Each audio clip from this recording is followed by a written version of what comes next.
s'exprime, lui seul qui parle, lui seul qui conduise de toutes choses et que ce ne soit pas de la volonté d'un homme qu'on parle, mais ce soit poussé par l'Esprit. Que moi, homme, je parlerai de la part du Seigneur, que véritablement il prenne le contrôle de toutes choses. Il nous guide dans ce qu'il veut nous enseigner ce soir et qu'au-delà de ce qui a pu être préparé, ce qui a pu être médité, que véritablement le Saint-Esprit se manifeste, se glorifie, agisse encore en ce moment car nous lui laissons toute la place, toute la plateforme. Ce n'est pas un homme qui veut parler, c'est Dieu qui veut nous enseigner et que celui qui est un canal puisse être également enseigné pendant ce temps, enseigné pendant ce moment. Je prie véritablement que le Saint-Esprit prenne soin de chacun d'entre nous, qui rende captive, qui rende respectueuse, révérencieuse, qui rende esclave nos pensées afin qu'ils n'obéissent qu'à Christ lui seul, afin qu'on ne puisse être que des personnes qui soient connectées en esprit pour capter ce que l'Esprit veut nous révéler, capter ce que le Saint-Esprit veut nous révéler. L'Esprit du Christ et l'Esprit du Seigneur veut nous donner en ce soir.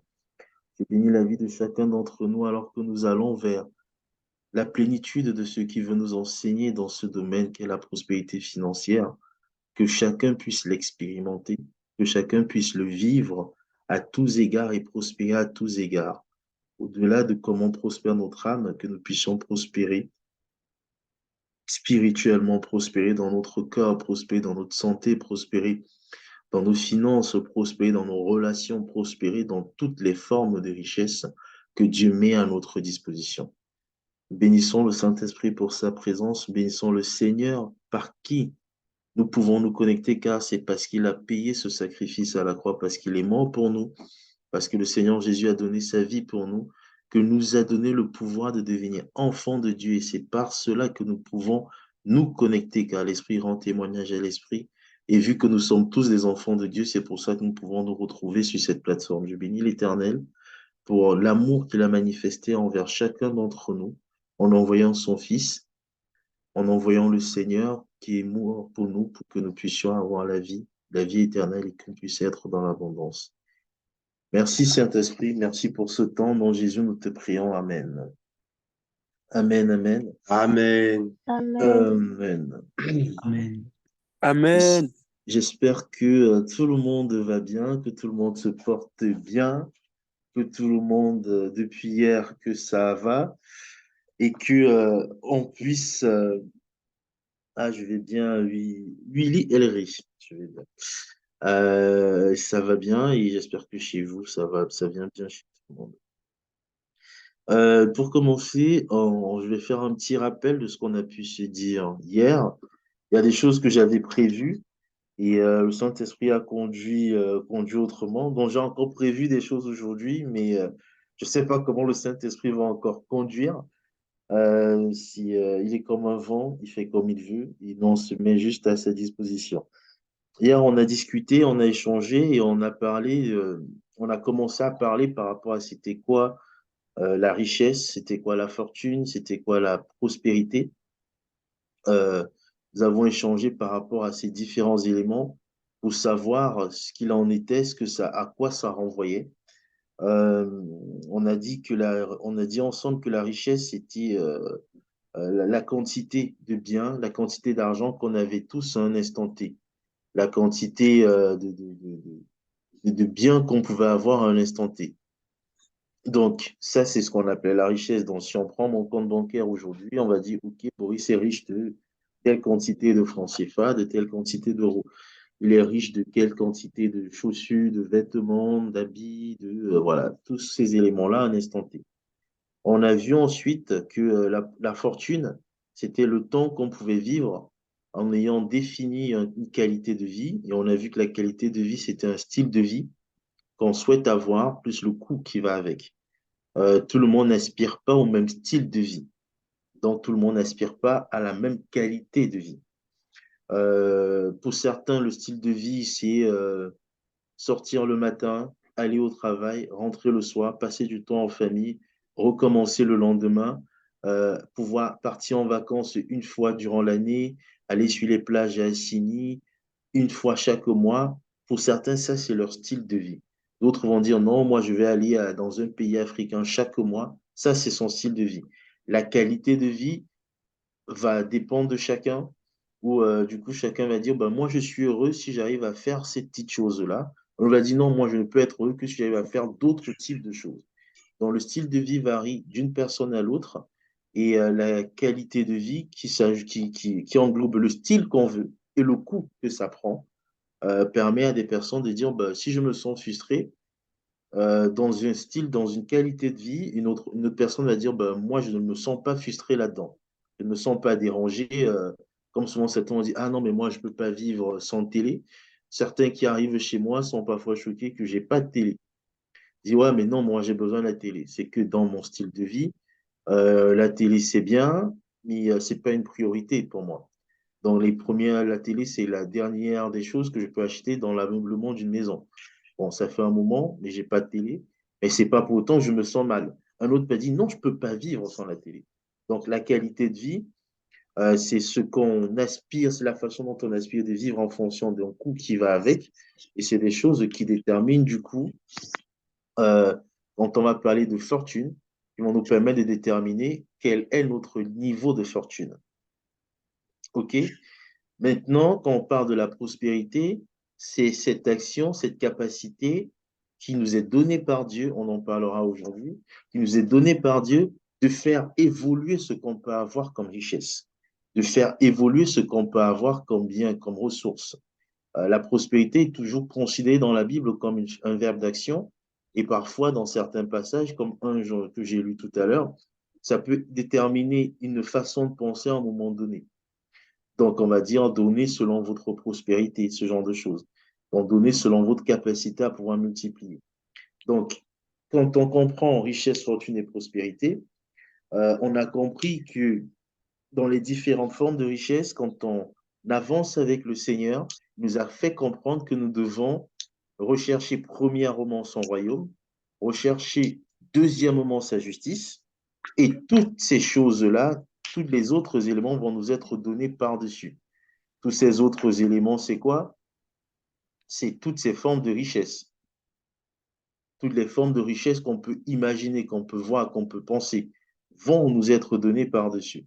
Ces formes de richesse qui peuvent être les richesses en temps, les richesses en biens, et dans les biens, je mets les éléments matériels, immatériels, l'argent et tout ça, les richesses en connaissance, donc la sagesse et autres, comme c'est dit dans le livre de Proverbes, et les richesses en ressources, donc que ce soit les personnes et tout ça. Euh, donc, ces différentes formes de richesse-là que Dieu nous donne, on est amené à les faire prospérer. On est amené à être dans la prospérité, donc à les faire évoluer.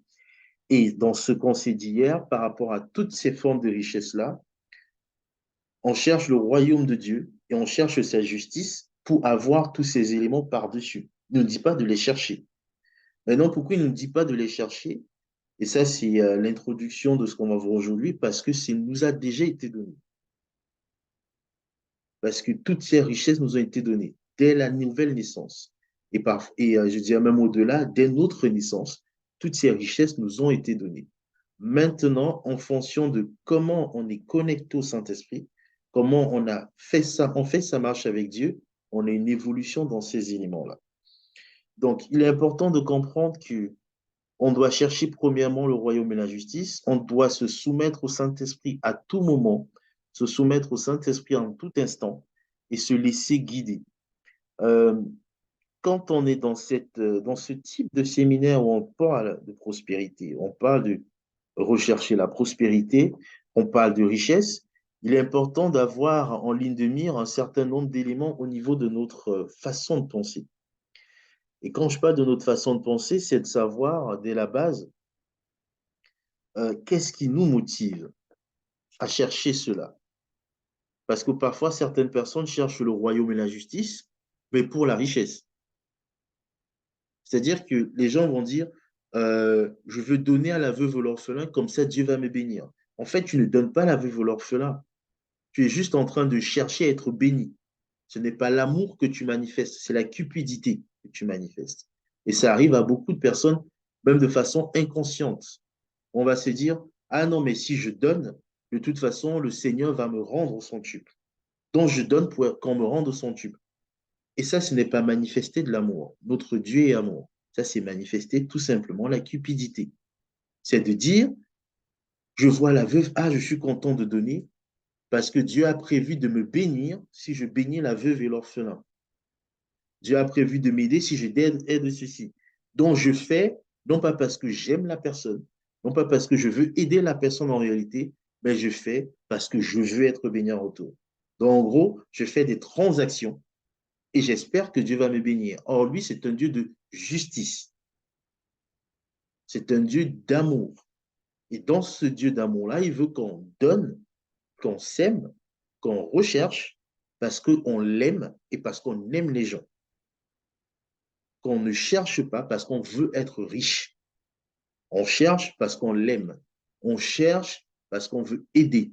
On cherche parce que c'est l'amour qui nous porte, c'est le Saint-Esprit qui nous guide. Ce n'est pas l'envie de posséder beaucoup de biens. Et ça, il faut faire attention à cela. Parce qu'on est parfois conduit à, c'est vrai, quand on fait des appels à dons, donnez, Dieu va vous bénir, ainsi de suite. C'est vrai que c'est un principe. Mais quand il dit donnez et que votre cœur soit aligné avec ce que l'Esprit veut, que votre cœur soit joyeux, que votre cœur donne sans contrainte. Si je donne avec la simple contrainte de me dire, ah, c'est beaucoup quand même, mais bon, c'est quand même le sacrifice dont Dieu va voir que je sacrifie, va me donner. Non, la motivation profonde dans le cœur n'est pas bonne. Et c'est ça qui fait en sorte qu'il rejette les offrandes de beaucoup de personnes et qui rejette donc la semence de beaucoup et qui fait en sorte que beaucoup de personnes ne prospèrent pas parce que c'est lui qui donne la capacité d'évoluer. C'est lui qui permet à chacun de prospérer. Donc, il faut faire attention à ce qui nous motive dans notre système de pensée. Et quand on parle de ce qui nous motive dans notre système de pensée, c'est se poser la question, vers quoi je cours? Qu'est-ce qui me motive? On doit mettre en transposition ce qui est dit dans la parole, la foi vient de ce que l'on entend. La foi vient de ce que j'entends. La foi vient de ce que je perçois. La foi vient de la parole de Dieu. Dans un premier temps, il y a des personnes qui cherchent la richesse, et je vais expliquer tout à l'heure de bien comprendre ce point sur la richesse. Il y a des personnes qui vont chercher la richesse. Est-ce que vous voyez? Je ne vais pas le faire. Ok. Il y a des personnes qui vont chercher la richesse parce qu'ils se disent, je suis pauvre. Parce que dans leur cœur, ils voient la pauvreté. Comme je suis pauvre, je ne suis pas assez riche, il faut que je cherche la richesse. La parole de Dieu nous dit, Dieu m'a béni de toutes sortes de bénédictions. Donc, dès la base, je ne peux pas dire je suis pauvre. Et il dit même dans la parole, que le pauvre dise je suis riche. C'est que le pauvre dise ce que Dieu a dit de lui. Celui qui pense qu'il est pauvre, qui dise ce que Dieu a dit de lui. Et Dieu te dit, tu es riche. Donc nous tous qui sommes connectés là, dès la base, on est riche. On n'est pas forcément tous prospères, mais dès la base, nous sommes tous riches. Et de toutes les formes de richesse dont on a parlé. Qu'est-ce qui me motive? Est-ce que c'est parce que quand je cherche la richesse, je me dis, OK, je ne dois pas partager, sinon je m'appauvris? C'est ce que certains se disent. Ah oui, mais quand tu n'as pas beaucoup, fais attention. Par sagesse, la Bible nous dit, c'était par Paul, quand le Saint-Esprit a poussé Paul à parler, à l'expliquer, et ce que Christopher a dit tout à l'heure dans sa prière, si tu as deux manteaux, tu donnes un. Ce n'est pas si tu as un, tu enlèves ce que tu as, tu donnes à l'autre, tu meurs de froid. Non. Si tu as deux, tu donnes un. Mais tu dois avoir la pensée de je peux partager. Je dois partager, je dois donner libéralement. Et il dit même par sagesse, Paul, que, poussé par le Saint-Esprit, qu'il ne faut pas donner et se mettre dans les problèmes. Il ne faut pas s'endetter pour pouvoir aider quelqu'un. Paul nous demande, par le Saint-Esprit, il nous apporte cette sagesse de faire attention à comment je donne. Ce n'est pas pour autant que je dis je ne dois pas donner, que je me dis je ne dois pas partager. Si je fais ça, je vais devenir pauvre. Que je me mets dans une situation de je garde l'argent sur moi, je cache parce que si, parce que ça, sinon, si je partage tout, je vais m'appauvrir. La Bible nous dit c'est celui qui donne libéralement qui devient riche. C'est dans Proverbe. Celui qui donne avec libéralité, c'est lui qui s'enrichit. Celui qui épargne à l'excès s'appauvrit. Donc, celui qui passe son temps à mettre de côté, c'est lui qui devient pauvre. Là, on parle d'abord de la richesse. Et ça, c'est dans tous les domaines.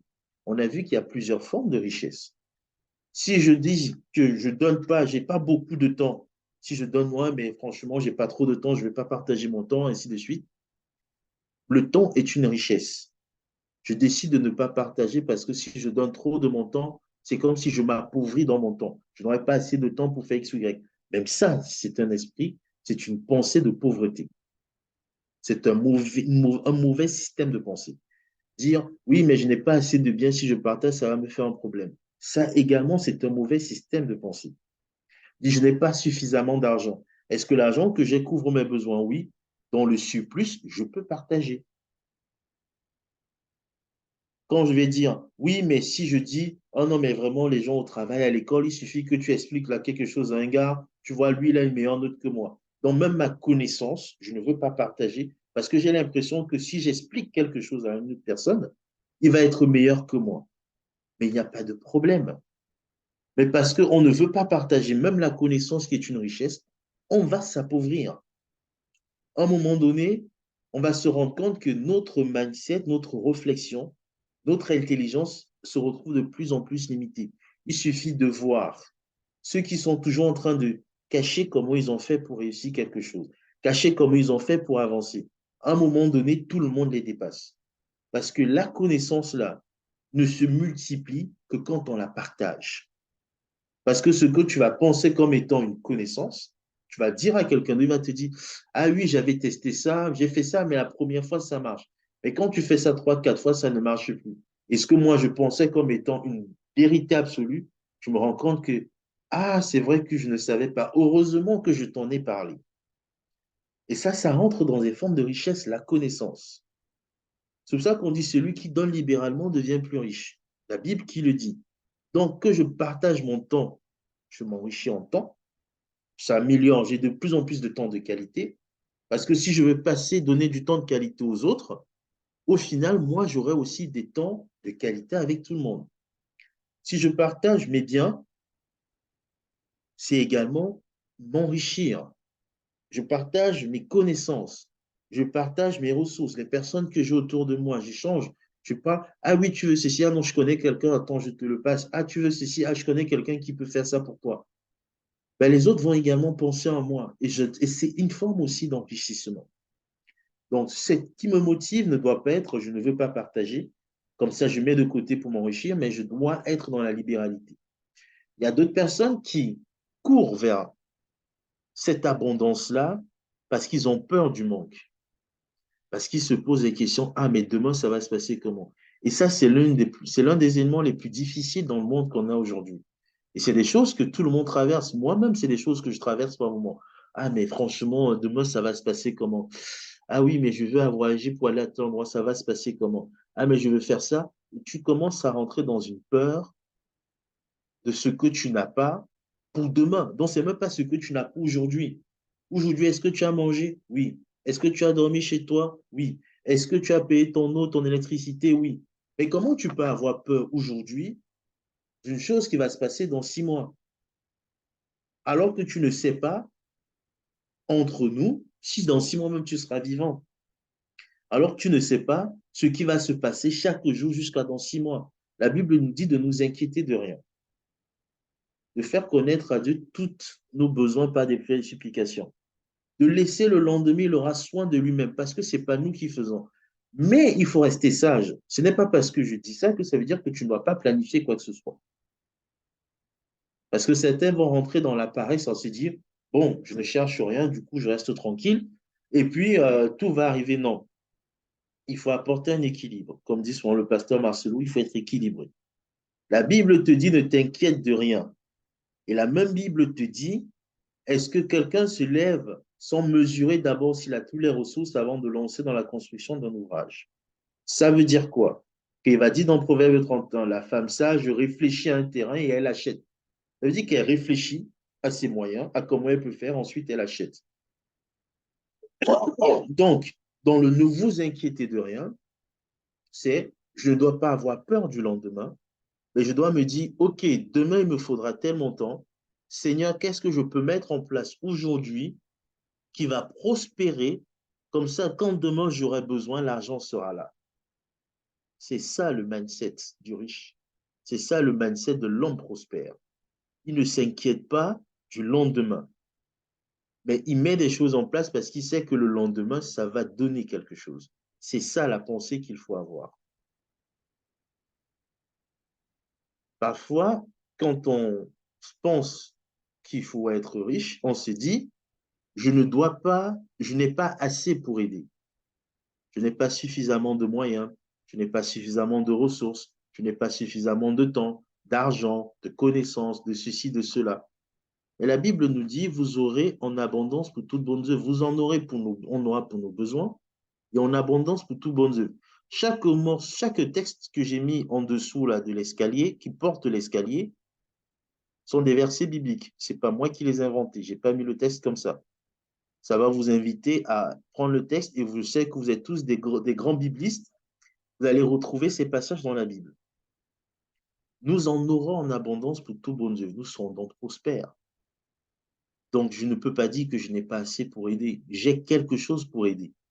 Avec ce que je pense être peu, c'est parfois beaucoup pour une autre personne. Donc, j'en ai suffisamment pour aider.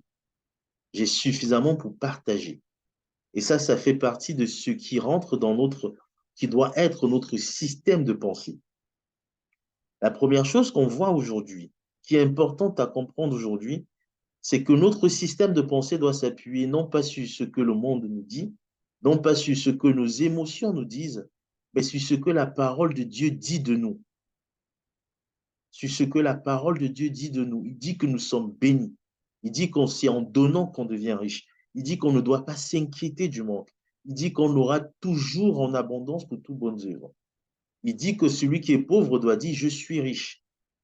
En gros, la parole, la foi qui vient de ce que l'on entend, dans ma pensée de riche, je dois me rappeler ce que la Bible dit de moi par rapport à tous ces points, par rapport à tous ces sujets-là. Est-ce que les gens sont avec moi? Amen. Amen. Amen. Amen. Amen. Donc, quand on comprend maintenant ce principe de je dois faire selon la parole, je dois m'appuyer sur la parole, le mindset qu'on doit avoir, le système de pensée qu'on doit avoir, la façon de réfléchir qu'on doit avoir doit s'appuyer sur ce que la Bible dit de nous, sur comment la Bible nous définit, sur ce que la Bible nous enseigne, sur comment la Bible nous conduit. Quand on sait comment la Bible nous conduit, quand on sait ce que la parole de Dieu dit, c'est le système de pensée. Mais maintenant, certains vont se dire, mais aujourd'hui, quand je regarde mon compte en banque, quand je regarde ma vie, je suis désolé, je ne suis pas riche. Ça, c'est les critères, ça, c'est la pensée que l'ennemi veut nous faire croire. On va se dire, je n'ai pas assez. Vous savez, dans le jardin d'Éden, le jardin d'Éden,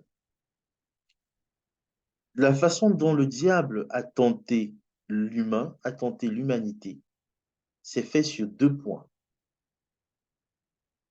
C'était sur l'identité et sur la même chose qu'il a fait quand il a tenté Jésus, sur l'identité et sur le principe de l'abondance, le manque. L'homme dans le jardin d'Éden, Adam et Ève dans le jardin étaient dans l'abondance. Ils avaient accès à tout. Vous imaginez, vous avez accès à tous les arbres qui existent sur la planète. Vous avez accès à tous les fruits qui existent sur la planète. Vous avez accès à toutes les plantes aromatiques qui existent sur la planète. Vous avez tout ça dans un jardin. Mais on vient vous rappeler qu'il y a quand même un truc que tu n'as pas. Ça, c'est l'ennemi qui vous fait ça. C'est l'ennemi qui nous rappelle ça. C'est comme ça qu'il a tenté. Que oui, il y a quand même, sur tout ce que tu as, Dieu interdit deux arbres.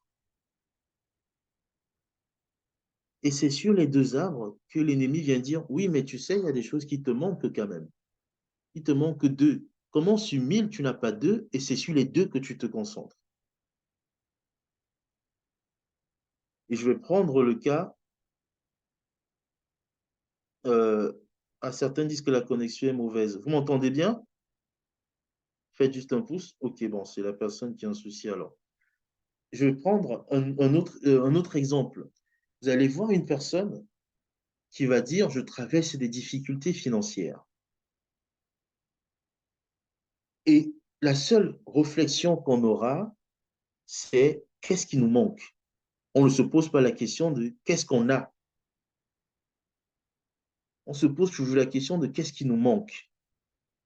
Alors que Dieu nous dit qu'il nous a déjà bénis. Ça veut dire que quelque part, dans les formes des richesses, j'ai déjà une solution en fait. J'ai déjà une réponse. L'ennemi a toujours tendance à nous mettre en face de nous ce qui semble nous manquer. Parce qu'on a, depuis la nature pécheresse, on est hérité de quelque chose qui est l'envie, qui vient du diable. Il était posé au ciel, adorateur en chef. Il a envié. La seule chose qu'il n'avait pas, c'est qu'on l'adore lui. L'orgueil est venu par là. Tout ce qui est venu parce qu'il a envié une position.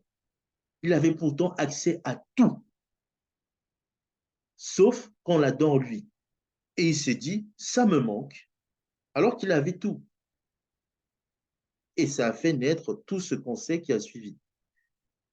Et aujourd'hui, dans le monde dans lequel on vit, on a tendance à vouloir nous rappeler ce qui nous manque. Pourtant, on a tout. On a tendance à nous dire, oui, mais si tu n'as pas l'argent, tu ne peux pas. Mais dans toutes les richesses, il n'y a pas que l'argent. Dans toutes les richesses, il n'y a pas que le billet de banque. On a accès au temps. Il y a des gens qu'on paye pour. Vous voyez, dans tous les métiers du monde qui existent, il y a des métiers où on s'assoit, quelqu'un dit, j'ai envie de parler, tu t'assois, il te parle, il te paye parce que tu l'as écouté. Il te paye parce que tu as répondu à une question. Ça, c'est la connaissance. Il te paye parce que, en fait, toutes les formes de richesse là, on a tout ça. Quand on m'a dit les gens qui font apporteurs d'affaires, qui font le lobby, qui font les trucs de réseau, on les paye pour qu'ils mettent les gens en connexion. C'est un business. Ah oui, j'ai envie de rencontrer tel président. Ah, bon, si tu veux que je te mette en contact, souvent vous voyez ça surtout partout, ben, tu me payes pour que je te mette en contact. Parfois, certains disent que ah, mais tu ne vas pas me payer pour mettre en contact. Il vend son carnet d'adresse parce qu'il a compris que mon carnet d'adresse est une richesse. Mais aujourd'hui, avec le temps, on est amené à croire que les gens arrivent à penser qu'ils sont pauvres. Alors que Jésus, quand il est venu, il a dit, je suis venu. La première chose qu'il a dit, le Saint-Esprit m'a oint. Je suis oint par le Saint-Esprit pour, et la première des choses qu'il dit, annoncer une bonne nouvelle aux pauvres. Avant de parler de délivrance et tout ça là, la première chose, son premier mandat, annoncer une bonne nouvelle aux pauvres. Venez dire aux pauvres qu'en fait, vous n'êtes pas pauvres. En fait, vous n'êtes pas dans le manque. Vous êtes déjà riche. Riche de toutes formes de bénédictions. C'est la Bible qui nous le dit. Nous sommes riches de toutes sortes de bénédictions. On n'a pas à commander la bénédiction. On n'a pas à commander la richesse. On l'a déjà. On n'a pas toutes les formes de richesse au même niveau. Oui, je peux avoir, au niveau de la richesse financière, je peux être très bas, mais je peux avoir le temps, je peux avoir la connaissance, je peux avoir les relations. Ça, c'est considéré comme une richesse par Dieu. Je peux avoir des biens. Ça, c'est considéré comme une richesse par Dieu. Quand on parle de la richesse d'Isaac, on ne parle pas de l'argent. On dit il était riche, il s'en allait fort riche et tout, malgré qu'on venait combler ses puits. On dit il avait, et on cite sa richesse. Les bœufs, les moutons, les chèvres, les machins et les machins. Donc on ne compte pas l'argent qu'il avait. Mais quand il avait besoin, dans tout ce qu'on a cité, On n'a pas cité l'huile, on n'a pas cité le sel, on n'a pas cité les condiments. Ça veut dire que quand il avait besoin de l'huile, du sel, il prend une chèvre, il envoie, on achète l'huile, on vend, on prend l'argent, on achète l'huile, il mange. Donc pour lui, il ne réfléchissait même pas à est-ce que je manque quelque chose? Il regarde son bétail, il sait que non.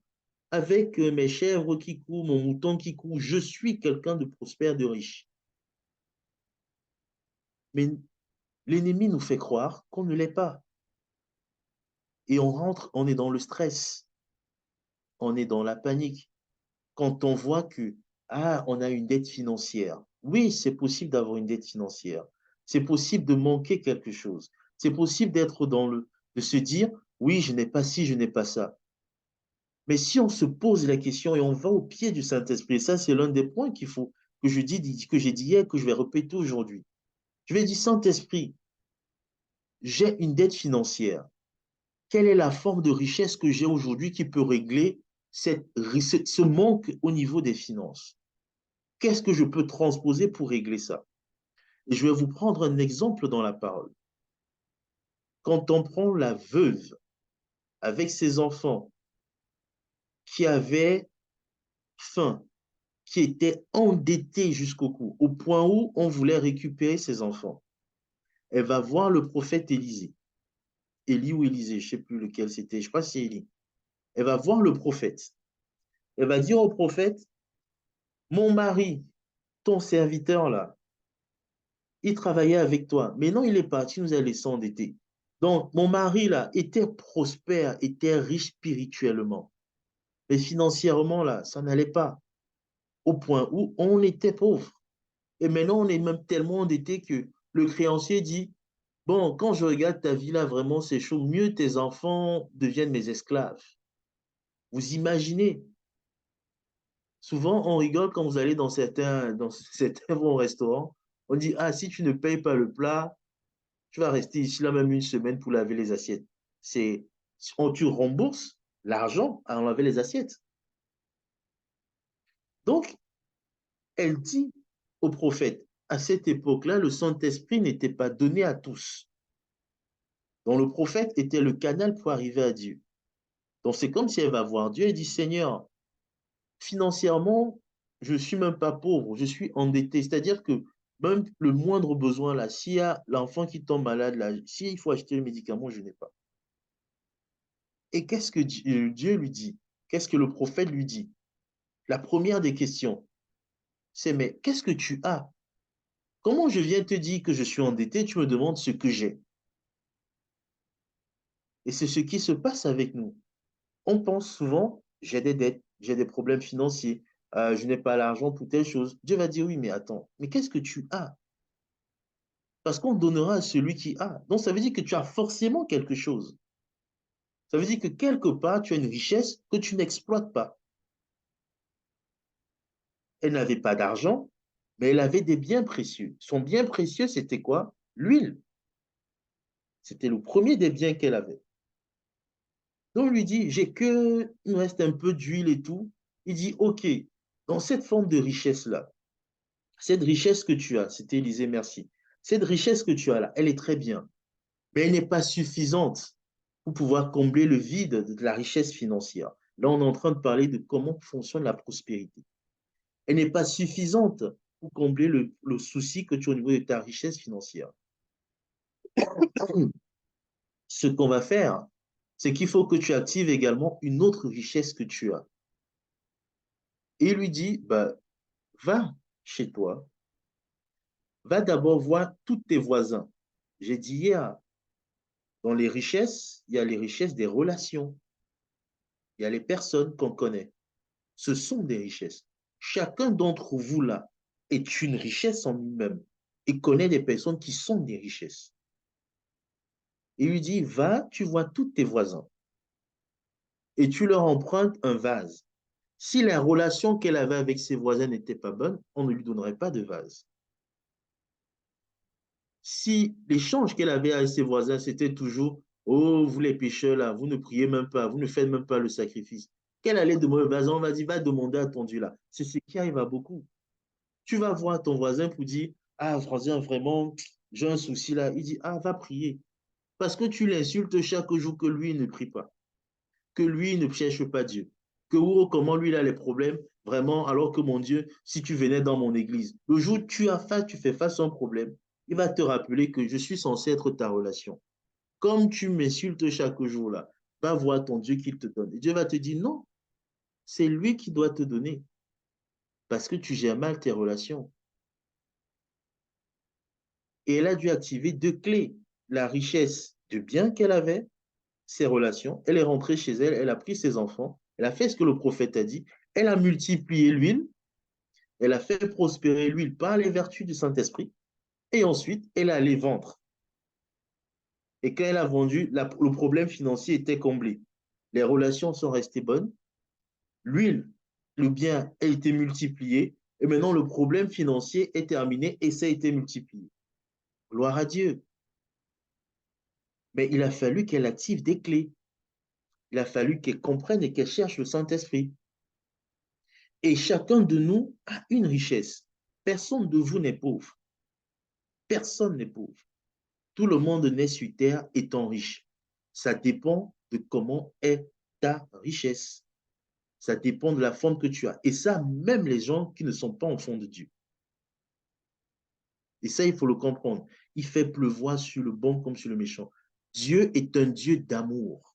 C'est un Dieu bon. Il fait naître tout le monde riche à la base. Ensuite, quand on a vu que c'était quoi la richesse, ce qui se passe, c'est qu'il y a un switch dans la richesse. C'est si je ne prospère pas, ce n'est pas que ça reste fixe, ça meurt. Si je ne fais pas évoluer, ça s'arrête. Et c'est ça l'action de prospérité dont on parle depuis hier. C'est faire évoluer. Et pour faire évoluer, c'est Dieu qui donne, selon la capacité qu'il donne à chacun, selon la capacité qui permet à chacun d'avoir. Ce n'est pas nous-mêmes qui décidons comment on peut être prospère. Quand on prend la parabole des talents, il a donné à chacun un talent selon ses capacités. Cette capacité, c'est lui qui la donne, puisque c'est lui qui suscite en chacun de nous le vouloir et le faire, la volonté et la capacité de faire. Il donne 5 parce qu'il a 5 talents à un, parce qu'il lui a donné la capacité de multiplier 5 talents. Il donne 2 à un parce qu'il a donné la capacité de multiplier les deux. Il donne 1 à l'autre parce qu'il lui a donné la capacité de multiplier le 1. Et même si le 1 ne veut pas travailler, parce que la prospérité, ça vient par le travail, c'est écrit dans Proverbe, et on parlera de ça tout de suite, c'est que même si le 1 là ne veut pas travailler à prospérer, Dieu, le maître vient lui dire, même si toi tu ne veux pas travailler pour faire prospérer, il y a des systèmes qui ont été créés par les autres qui travaillent, où tu as juste à mettre ton talent dedans et ça prospère seul. Il a dit, tu aurais même pu prendre le talent, tu vas mettre à la banque. Quand je viens récupérer, j'ai l'intérêt. Donc, ce n'est même pas toi qui travailles. Il y a un système quelque part qui fait faire en sorte que ça se multiplie. Et ça se passe dans toutes les formes de prospérité, par rapport à toutes les formes de richesse. La prospérité que Dieu nous demande d'avoir, ce que Dieu nous dit, c'est de faire évoluer. Et il faut connaître notre identité à la base. Dieu nous a fait tous riches. Jésus est venu rétablir ça, de pauvre qu'il était, de riche qu'il était. Il s'est fait pauvre afin que nous soyons enrichis. Donc, je ne peux pas me lever et je dis je suis pauvre. J'insulte le Seigneur Jésus qui est mort à la croix. Il n'est pas mort à la croix pour que moi je me lève un matin parce que j'ai du mal à acheter quelque chose, je dis je suis pauvre. Il a dit mais attends, on m'a fouetté, on m'a blessé, on a arraché ma barbe, on m'a cloué, on m'a insulté, on m'a dénudé et toi tu te lèves parce que tu as eu du mal à payer une facture, tu es pauvre. Mais est-ce que la pauvreté, c'est que ça? Est-ce que la richesse, ce n'est que l'argent? L'argent est une chose qui résout beaucoup de problèmes. Salomon l'a dit. Ça résout beaucoup de problèmes. Ça ne résout pas tous les problèmes. Ça en peut en résoudre beaucoup, mais ça ne résout pas tout. Et il faut bien l'intégrer. Notre identité par le Seigneur, quand on arrive à la nouvelle naissance, et là je vais vous parler des différentes formes de prospérité. Et on a en fonction des études, entre 5 et 7. Les 5 principales que je veux citer, il y a la prospérité spirituelle. Quand on dit de prospérité spirituelle, c'est qu'on souhaite que notre homme intérieur, que notre esprit grandisse, se fortifie, évolue dans la communion avec Dieu, la communion avec le Saint-Esprit, la communion dans les dons, la manifestation des dons, la maturité des fruits de l'esprit. Ça, c'est la première forme de prospérité. Quand on passe à la nouvelle naissance, cette richesse qui était à zéro, parce que quand tout homme naît, il a presque toutes les formes de richesse, sauf la richesse spirituelle, et une déformation au niveau de la richesse, on va dire, mentale et émotionnelle. C'est-à-dire quoi? Quand je nais de nouveau, Dieu me donne le Saint-Esprit. Il me permet d'avoir un nouvel esprit. Cette nouvelle naissance me permet d'avoir un nouvel esprit. Et ce nouvel esprit, on me demande de le travailler, donc de le faire évoluer, de le faire prospérer, de le faire grandir. Et dans ce travail de prospérité que je fais avec mon esprit, ça passe par la méditation, par la prière, par la manifestation des dons, par l'œuvre, par l'obéissance. Il y a plein d'éléments que je dois continuer à travailler pour que mon esprit évolue. La première forme de prospérité, elle est spirituelle, parce que de là dépend, pour moi, enfant de Dieu, le reste des formes de prospérité. Celui qui n'est pas en Christ, il peut être très riche, il peut avoir toutes les relations du monde, il peut me mettre en très bonne santé. Mais il se passe quoi pour lui? On entend les gens riches qui meurent, qui se suicident. On voit des stars qui sont adulés, applaudis par la planète. Après, on apprend qu'ils se suicident. Pourquoi? Parce que les deux autres formes de richesse, de prospérité ne sont pas là. Et Dieu veut qu'on ait la totalité. Il veut qu'on soit que de façon, on dit holistique, mais que de façon globale. Tout ça puisse concourir ensemble. Je peux, par la nouvelle naissance, j'accède à cette forme de richesse-là. Par la nouvelle naissance, je deviens un être qui est riche spirituellement. Cette richesse spirituelle ne tarit pas si je la fais prospérer. C'est pour ça que vous allez constater que si vous ne priez pas, vous ne méditez pas, qu'est-ce qui se passe? À un moment donné, vous vous sentez pauvre spirituellement. Vous dites, je sens que mon esprit, parce que ce qui ne grandit pas, ça meurt. C'est un principe naturel et spirituel. Si ça ne croît pas, ça va mourir. Donc, on est obligé de faire croître. La prospérité n'est pas un souhait. Être prospère, ce n'est pas un souhait. C'est carrément un ordre. C'est une obligation que chacun de nous a. Parce que Dieu nous donne la richesse à chacun, que ce soit financière, spirituelle, les relations et autres. C'est à nous de travailler pour que ça évolue. La Bible dit dans plein de passages, si vous lisez des passages comme, euh, je vais prendre quoi, comme par exemple Proverbe, chapitre 21, verset 5, les projets de l'homme diligent ne mènent qu'à l'abondance. C'est-à-dire que mais celui qui agit avec précipitation n'arrive qu'à la disette. Quand tu es diligent, quand tu fais, tous les projets, ça ne peut t'amener qu'à l'abondance. Ça ne peut être que prospère. Ça, c'est dans Proverbe 21. Si vous prenez, dans ça, c'est un conseil, si vous prenez par exemple, il y a l'autre Proverbe 30 au verset 9, où on nous met en garde sur certains éléments, où Salomon fait comprendre que de peur que dans l'abondance je ne te réunis et dise qui est l'Éternel, ou que dans la pauvreté je ne dérobe et ne m'attaque au nom de Dieu, que Dieu le mette dans un état, comme vous disiez les versets précédents, qui ne soit ni pauvre ni riche, mais qui soit dans le nécessaire. Mais Dieu veut qu'on soit dans une forme d'abondance pour pouvoir donner pour les bonnes œuvres. Mais il faut avoir cette sagesse divine pour pouvoir savoir comment le faire, comment gérer tout ça. Et il faut donc voir que dans Jean chapitre 10, au verset 10, le voleur ne vient que pour dérober, égorger et détruire. Moi, je suis venu afin que les brebis aient la vie et qu'elles soient dans l'abondance. Je suis le bon berger. Le bon berger donne sa vie pour ses brebis. Jésus nous dit, il est venu pour qu'on soit dans l'abondance. Il est venu pour qu'on soit prospère. Il est venu pour qu'on puisse être dans toutes les formes de richesse, qu'on puisse croître, qu'on puisse évoluer, qu'on puisse grandir avec lui, conduit et guidé toujours par le Saint-Esprit. Et quand je parlais tout à l'heure des différentes formes de dons, si vous regardez Matthieu 13 au verset 12, car on donnera à celui qui a, et il sera dans l'abondance. Mais celui qui n'a pas, notera même le peu qu'il a. Nous sommes déjà riches, puisqu'il nous a donné la vie. Il s'est rendu pauvre pour que nous soyons. Donc, on a. Donc, par principe, Jésus dit, on nous donnera encore. Mais si on ne fait pas le travail, si on n'est pas dans l'action, comme c'est dit dans Proverbe, que tout travail procure l'abondance, tout travail mène à la prospérité. Si on n'est pas dans cette dynamique-là, et ça dans tous les domaines de nos vies, à un moment donné, on va sécher. À un moment donné, on va perdre. Vous allez voir que quand vous n'apprenez pas, on prend un principe simple.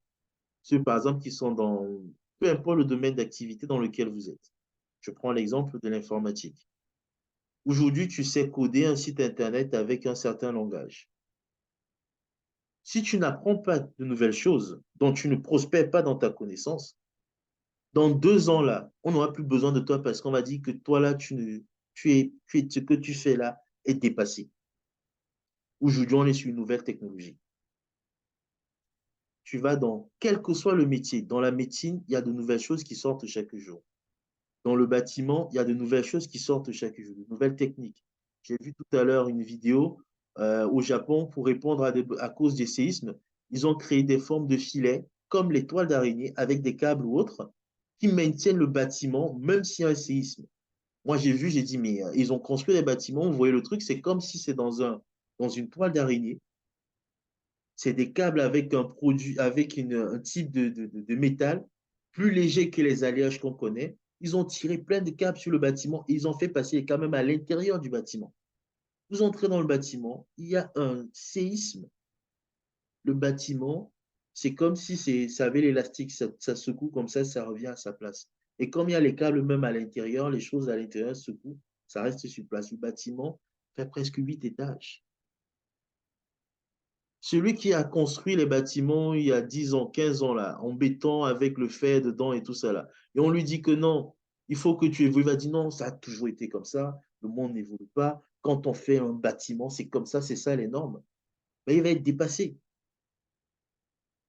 Parce que les besoins évoluent, le monde évolue, la connaissance doit évoluer. Donc, on est obligé de prospérer. On n'a pas le choix. Et on doit prospérer à tous égards, que ce soit spirituel dont je parlais, grandir dans notre foi, la méditation, la connaissance de la parole, que ce soit quand on parle de prospérité mentale ou émotionnelle. C'est grandir également dans cette capacité à connaître comment son âme est, à connaître ses émotions, à parler à son âme, comme parlait David. David, il sait quand il est fâché, il sait quand il est triste, et il parle à son âme. Ça fait des chansons comme Oh mon âme, bénis l'Éternel. Le gars dit, hé mon âme là, réjouis-toi. C'est-à-dire qu'il arrive à une dimension de prospérité au niveau émotionnel, au niveau mental. Il est capable de dire, mon âme, je sais que là, on a perdu un enfant, hein. On est triste là, je sais. Mais je te dis, toi, mon âme là, réjouis-toi. Toi, mon âme, compte les bienfaits de l'Éternel et tu verras combien ils sont gras. Même s'il traverse une difficulté, il arrive à passer un cap où il fait grandir son âme. Il dit non, tu ne peux pas rester comme ça. Tu dois ressembler à Dieu. Notre identité, elle est en Dieu. Et Dieu est amour, Dieu est joyeux. Dans les fruits du Saint-Esprit, là, il y a la joie. C'est un fruit. Donc, tu dois être joyeux. La tristesse, tu peux la ressentir, mais je te dis, mon âme, réjouis-toi. Dieu dit même à plusieurs reprises dans la parole, fortifie-toi et prends courage. Il ne dit pas, je vais te fortifier. Parce que souvent on dit, Seigneur, fortifie-moi. Dieu dit à chaque fois, fortifie-toi et prends courage. Je suis avec toi. Donc, il attend que, au niveau de ton âme, tu prospères au point de pouvoir dire à ton âme, de pouvoir conditionner ton âme, je me fortifie, je me relève, je me tiens debout, je vais avancer. Ça fait partie de la prospérité qu'on doit avoir. Je souhaite que tu prospères à tous égards, comme prospère l'état de ton âme. Et que tu sois en bonne santé. On va atteindre le prochain sujet, ça va être sur la santé. Prospère comme prospère ton âme. Tu ne peux pas t'abattre. C'est dur, tu pleures, tu te fortifies et tu te relèves. À un moment donné, tu sauras gérer la tristesse, gérer la colère, gérer les pleurs, gérer la souffrance. On ne peut pas dire qu'on ne va pas ressentir. C'est faux. On est censé les ressentir, sinon on n'a pas d'âme. Mais on doit être en mesure de dire, de verbaliser, de dire, là vraiment, je suis extrêmement triste. Ah, mais tu ne pleures pas. Intérieurement, je pleure, j'ai mal. Mais j'ai juste décidé que je vais me relever. C'est pas ça, c'est les étapes très, très, très élevées. Mais on doit y travailler. On doit penser à prospérer. Parce que souvent, les gens regardent prospère comme prospère l'état de notre âme. Ben, on nous dit qu'on doit marcher par l'esprit pour pas accomplir les œuvres de la chair et on doit conditionner l'âme à suivre ce que l'esprit dit. L'esprit dit sois joyeux, l'âme doit se mettre en joie même si elle est triste. L'esprit dit sois en paix, l'âme doit arrêter sa colère, même si il a raison d'être en colère. Mais il doit arrêter. Il doit passer à autre chose. On va ressentir ces choses. C'est naturel, c'est normal. Mais il faut être en mesure d'être prospère par rapport à cela. De se rappeler, bon, ça c'est énervant, mais là, je ne vais pas m'énerver. Je vais passer au-dessus. Je vais régler le souci. Je vais régler le problème. Je vais m'éloigner de la personne pour ne pas l'insulter. Parce qu'il faut que ma bouche ne dise que des bonnes choses. Mais je vais gérer. Et ça, c'est une forme, ça fait partie des formes de prospérité. Ce n'est pas la plus, on est d'accord, ce n'est pas la chose la plus simple à avoir. Et ça fait partie de la prospérité qu'on doit avoir. Et comme la parole l'a dit dans 3 Jean là, prospère à tous égards comme prospère l'état de ton âme et sois en bonne santé. Il y a la prospérité corporelle. C'est la troisième forme de prospérité. Est-ce que tu es en santé? Parce qu'on tombe parfois malade, moi le premier, mais c'est parce que je ne prends pas soin de ma santé. On me l'a même rappelé tout à l'heure. Est-ce que la dernière fois que tu as fait un bilan, c'est quand? La dernière fois que j'ai fait un bilan, ça remonte. Mais la réalité est vraie. C'est une réalité. On doit prendre soin de notre santé. C'est pas Dieu qui va venir chaque fois descendre sur terre, on va prier pour avoir les miracles des guérisons. Il y a des maladies qu'on a, quand vous regardez les miracles des guérisons dans la Bible, les 2 tiers du temps, voire même les 3 quarts, même les 4/5e, ce n'était pas lié à des maladies qui viennent de la mauvaise alimentation. Tu manges à 23h minuit, c'est sûr que tu auras mal au ventre. N'attends pas que le pasteur vienne prier pour ton ventre. Arrête de manger tard. Et ce n'est pas la magie qui a fait que tu te sentes bien, non. Tu as une hygiène de vie. Tu ne fais jamais de sport. Le jour où tu montes les escaliers, tu as mal au genou. Tu dis, ah, vraiment, Seigneur, on va dire à l'église. Oui, on va prier. Il y a les gens qui ont mal au genou. Toi aussi, tu t'élèves. Non, on parle des papas là qui ont 70 ans, dont le corps est fatigué. On ne parle pas de toi qui ne fais jamais du sport. Mais chacun vient, oui, Seigneur, vraiment, guéris mes genoux. Oui, bon, je vais encore essayer. Non, tu ne fais pas de sport. C'est normal que tu aies mal. Ton corps a prévu de bouger. Tu ne fais pas d'exercice physique. C'est normal que tu aies mal. Maintenant, les guérisons, ça vient pour des trucs qui n'ont pas de sens. Le cancer, ça n'a pas de sens. Le cancer n'est pas lié à une mauvaise alimentation, même si certains cancers viennent de certains produits. Mais les 2 tiers du temps, c'est dans la définition même du cancer, c'est le développement anormal de certains types de cellules. C'est que la cellule décide de fonctionner de façon anormale. Là, il faut un miracle. Là, il faut une prière. Là, les produits, les médicaments essayent de gérer. Mais là, c'est là où la prière, l'esprit marche. Un enfant qui naît paralytique, quelqu'un qui devient paralysé après un accident, oui, là, il faut une prière. C'est ça qu'il faut voir. Ce n'est pas sur les choses qu'on est censé gérer nous-mêmes. Vous regardez les 2 tiers des... Moi, une fois, je faisais la remarque en discutant avec des personnes. Quand vous prenez les gens qui sont très riches, regardez comment ils sont physiquement. Ils ont presque tous les mêmes stéréotypes.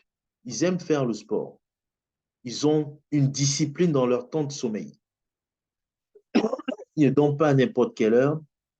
Ils dorment régulièrement aux mêmes heures. Vous prenez, les tapez sur Google à quelle dort les hommes les plus riches. C'est écrit. Tel dort à 4 heures, tel dort à 5 heures, tel dort 3 heures de temps, tel dort machin. On sait à quelle heure ils dorment, à quelle heure ils se réveillent. Donc, tout leur environnement là, c'est que à 20 heures, le monsieur il est couché. Donc, même si je suis président de la République, quand 20 heures arrive, je n'appelle pas Elon Musk, il dort déjà. Ils sont tellement disciplinés que leur environnement respecte leur temps de sommeil. Parce qu'on sait que quand il va être debout là, il va faire. Mais est-ce qu'on se repose assez? Est-ce qu'on dort assez? C'est bien les veillées de prière, mais il faut dormir après. Il faut récupérer. Il faut s'organiser, il faut faire du sport, il faut manger sainement. On dit qu'il faut être en bonne santé. Donc, c'est quand je fais tout ce qu'il faut et qu'il y a des choses qui m'arrivent que là, oui, je peux dire c'est spirituel. Mais boire le coca tous les soirs, après j'ai un problème au foie, ça n'a rien de... C'est pas l'attaque du vieux père au village. C'est toi qui te gâtes l'estomac en buvant le whisky tous les soirs. Pour ceux qui, j'espère qu'il n'y en a pas ici. Mais il faut faire attention. Dans cette forme de prospérité-là, on voit nos papas et même pas que chez nous au bled, on les voit partout là. Vous voyez les hommes à un moment donné, le ventre pousse devant. Au Cameroun, on dirait les ventres diplomatiques. C'est la bière et le gras du maïs et de la malt qui se met dans les tissus entre les organes et on applaudit. Que non, vraiment, il vit bien. Quand tu vis bien le ventre. Ah, moi, je suis rond, hein, j'en suis conscient. Mais il faut travailler ça. Il faut être en bonne santé. Sinon, comment tu vas faire l'œuvre? Comment tu vas prêcher? Comment tu vas aller évangéliser, marcher des kilomètres? Dieu peut t'appeler le matin, il te dit non, tu vas faire, je ne sais pas combien de kilomètres dans quelle ville. Euh, Mon gars, tu vas devoir marcher. Il va te dire non, je veux que tu parles aux gens. Tu ne vas pas parler aux gens étant dans ta voiture. Même si tu as la meilleure voiture, tu vas descendre, tu vas marcher pour parler aux gens. Si physiquement tu ne peux pas marcher, tu fais comment? On te dit, viens prêcher dans une église. On te dit, bon, chez nous, ici, là, tu as le temps, donc tu peux prêcher 3 heures. Tu es debout 3 heures, tu parles. À un moment, au bout de 20 minutes, tu dis, ah, mais je suis essoufflé, hein, je n'ai pas l'habitude. On va te dire, frère, mais il faut, frère et sœur, il faut quand même faire un peu de sport. Donc, il y a la prospérité corporelle. Et même, ça va dans l'alimentation, l'exercice physique et autres. Il y a la prospérité au niveau des relations. Ça, on en a parlé, comme les gens comme André. Il faut savoir gérer les relations, savoir gérer les personnes autour de nous et tout ça. Savoir communiquer, savoir entretenir la relation. Est-ce qu'on prie pour les personnes? Est-ce que si, je prends, si vous faites l'exercice de vous asseoir et vous comptez le nombre de personnes que vous avez connues dans votre vie, je prends même celui-ci, on dit que le plus jeune ici a 16 ans, ou 15 ans même. Mais on dit compte le nombre de personnes que tu connais dans ta vie à 15 ans. Les gens que tu as rencontrés à la maternelle, au primaire, au collège, lycée, les cousins, les amis du quartier, les amis des amis que tu connais, les frères et sœurs, ainsi de suite. Si chacun s'écrit et s'assoit et commence à écrire là, on atteint facilement minimum 100, 150, 200. Et parfois, quand on veut travailler, quand on cherche le stage, on va appeler un tonton. Le tonton qui est DG là. Le tonton qui connaît tel DG. Mais les 99 autres là, vous croyez qu'ils ne peuvent pas vous aider? C'est juste parce qu'on a décidé que nos relations, on ne les entretient pas. Parce que, bon, c'est vrai, les mauvaises compagnies comme les bonnes mœurs, mais il faut faire attention. Il faut entretenir ses relations. Il faut savoir communiquer, prendre soin des gens, les appeler, prier pour eux. Quand vous arrivez, après vous commencez à travailler, comme moi je regarde, en faisant l'exercice, si je dois compter à chaque fois que je vois une personne, parfois il dit, ah, mais je le connais. Ah, mais je l'avais rencontré à tel endroit. Ah, mais tel ceci, cela. En fait, je me rends compte à un moment donné, je discutais, une discussion que j'ai eue avec mon petit frère. Il me dit, non, mais Boris, toi, ton réseau, je dis, mais en fait, je les connais, tous ces gens. Oui, j'ai même leur numéro de téléphone, mais quand j'appelle, il cherche à savoir, mais on s'était vu où? Comment j'ai ton numéro enregistré? Ah, Boris, c'est vrai. Oui, on s'est vu à tel dîner, on avait mangé ensemble. Comment tu vas? Bon, ah, ça fait longtemps, et la famille, et ceci. Maintenant, voir comment c'est difficile de dire que, bon, en fait, là, je cherche un nouveau client. Je ne lui ai pas parlé pendant 5 ans. Je l'appelle pour dire, je veux un client, je veux qu'il soit mon client. Il va dire, mais comment? Parce que pas de nouvelles, pas de gestion des relations, pas de contact, tu ne pries pas pour les gens, bah, pourtant tu dois prospérer là-dedans. Jésus a créé un petit réseau autour de lui qu'il a alimenté. Il allait prier pour la mère de ses disciples. Il allait prier pour la mère de Pierre, qui était malade. Combien parmi vous rendent visite à la mère de leur ami qui est malade, à la mère de leur frère, de leur ami de l'église qui est malade, à la mère ou père du coup de camarades de classe avec qui je m'entends bien. Mais on dit qu'on veut être comme Christ. Il a pris ses disciples, quelqu'un est malade. Ah, ta maman, la maman de ta femme est malade. Il se lève. Ce n'est pas la mère de Pierre, hein, c'est la belle-mère.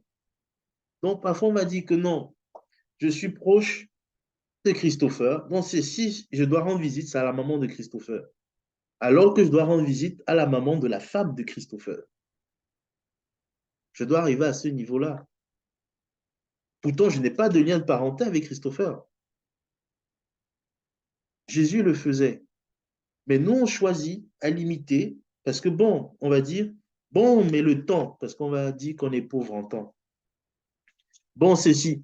Mais après, on espère être prospère.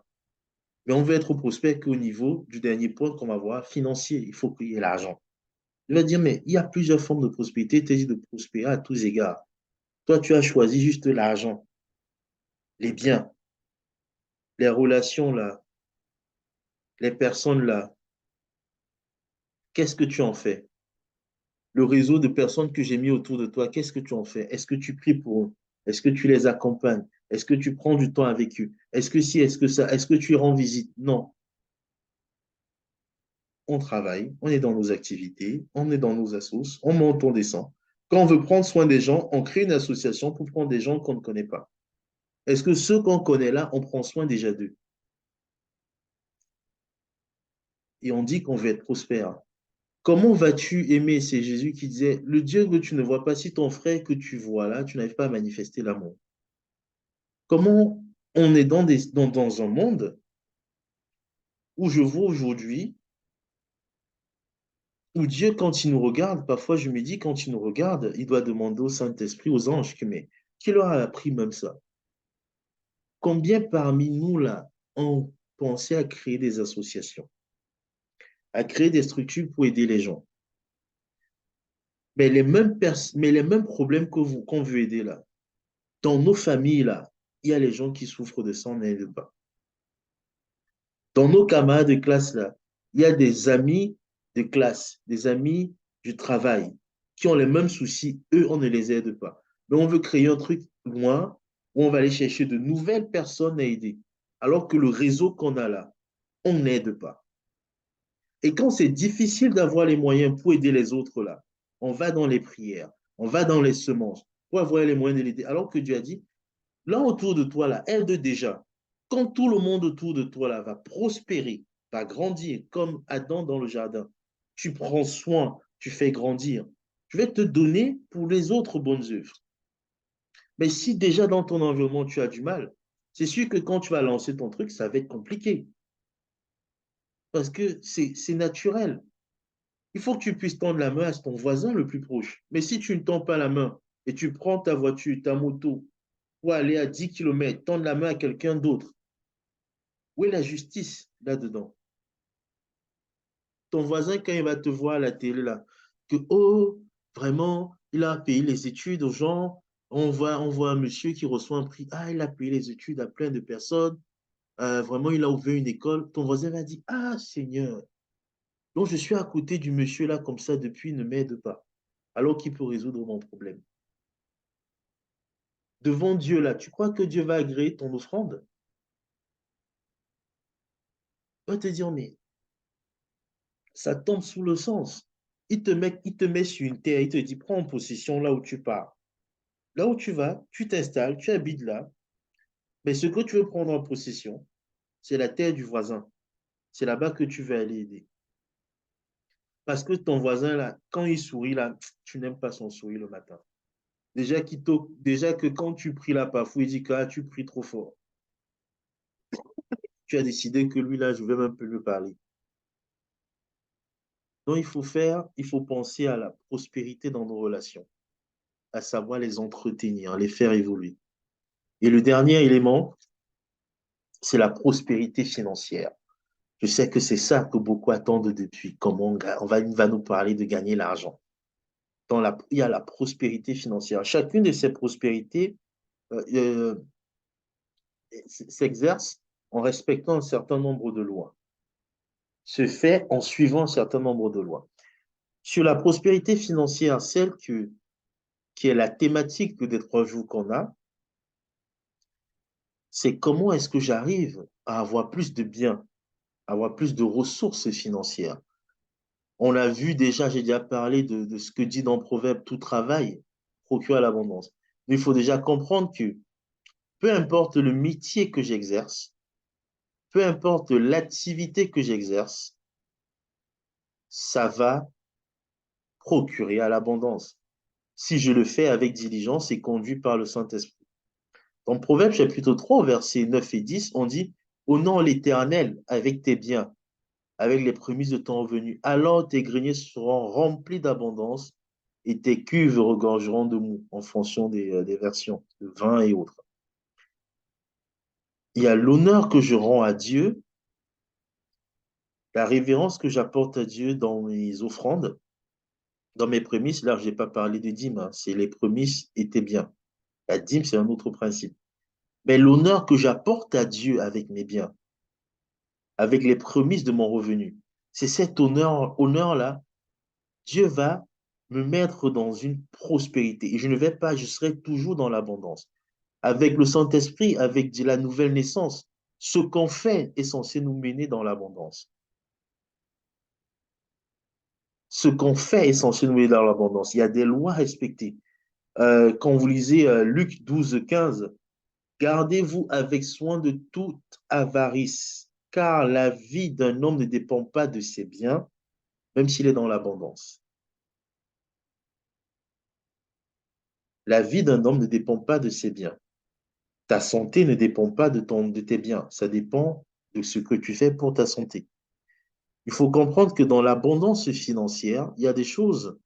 Il ne faut pas, comme j'ai dit au tout début, rentrer dans ce cycle de je vais être riche. Euh, on dit souvent on va être riche pour Dieu, riche pour faire l'œuvre du Seigneur. C'est ce que Dieu nous appelle à faire. Il attend que nous soyons des êtres, des personnes qui puissent soutenir l'œuvre, comme il y avait des femmes qui soutenaient l'œuvre de Jésus pendant qu'il était sur terre, pendant qu'il était en train d'œuvrer. Il y avait des gens qui venaient soutenir son œuvre. Dieu attend de nous, au niveau de l'abondance, qu'on respecte l'abondance financière, la prospérité financière. Il y a des piliers à respecter. Il y a des lois à suivre pour pouvoir être dans cette forme de prospérité au niveau des finances. Et dans ces lois-là, la première des lois, le premier des piliers, c'est le gain, c'est gagner, c'est les salaires, c'est le revenu. Je dois mettre et faire quelque chose pour avoir un revenu. Je dois tout faire pour avoir un revenu. Qu'il soit stable ou pas, mais je dois tout faire pour m'assurer d'avoir quand même un minimum de revenus. Ça, c'est le premier des piliers. Le deuxième des piliers, c'est l'épargne. Quand j'ai le revenu, qu'est-ce que je peux mettre de côté? Qu'est-ce que je peux mettre à part? Je ne parle pas Là, on parle d'épargne. Je ne parle pas de dîmes, offrandes et autres qui sont déjà sortis. J'ai un salaire, j'ai un revenu, j'ai vendu une tomate, on m'a donné 100 francs, c'est mon revenu.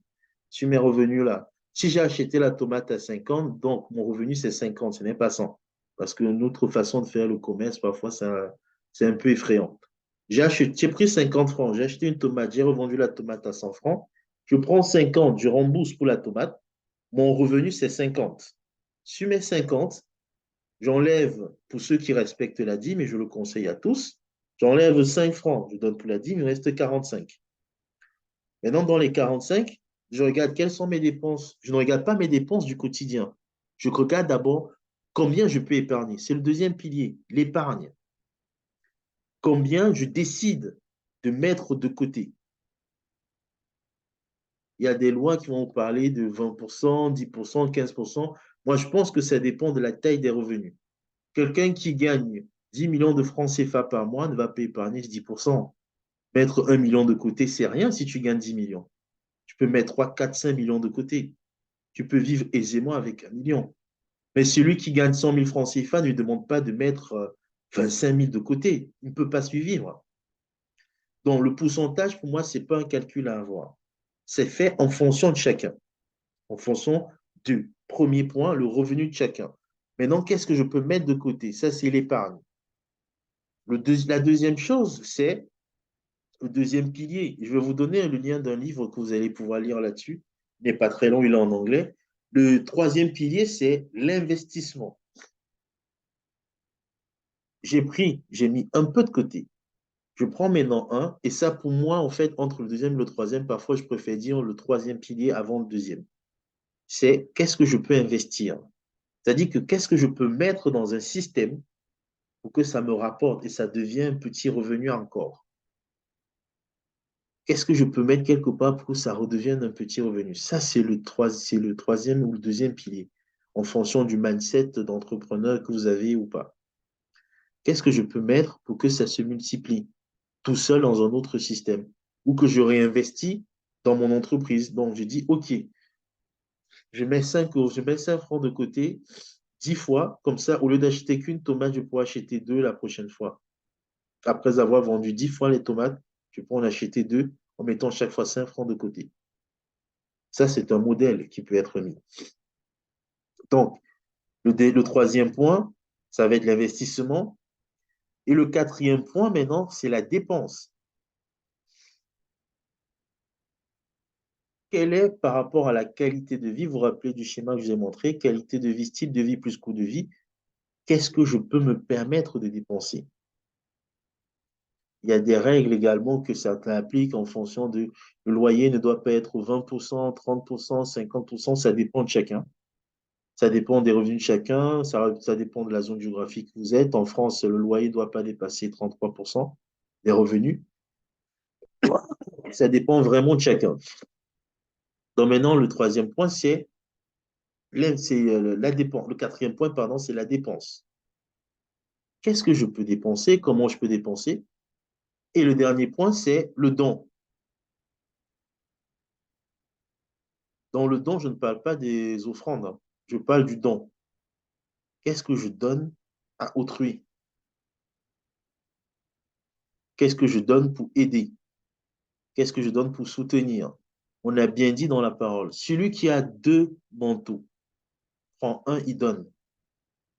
On n'a pas dit celui qui a un manteau se sacrifie et donne son manteau. Il reste dans le froid. Celui qui a deux donne. Celui qui a deux morceaux de pain prend un, il donne. C'est la sagesse. Qu'est-ce que j'ai pour me nourrir? Est-ce que je suis déjà nourri? Et c'est pour ça que la Bible dit, vous en aurez pour vos besoins et en abondance pour toutes bonnes œuvres. Ne va pas, mon frère, ma soeur, prendre l'argent de ton loyer et tu vas donner à quelqu'un parce qu'il faut l'aider. Et tu vas prier après. Dieu va te dire, je ne suis pas, moi, je t'ai pas dit de faire ça. Ne va pas prendre l'argent de ton école, je parle à mes chers frères, garçons, les jeunes, pour aller donner à la petite du coin parce qu'elle t'a dit qu'elle a problème de ceci. Ah, on vous connaît dans ce dehors. Les gars qui ils coupent l'argent de ses frais de scolarité parce qu'il faut aider la petite du quartier. Non, il faut être sage. Et la Bible nous le recommande. Soyons sages. Le don, c'est quand je suis dans l'abondance. Si je ne suis pas dans l'abondance, je ne me lève pas pour donner tout de suite.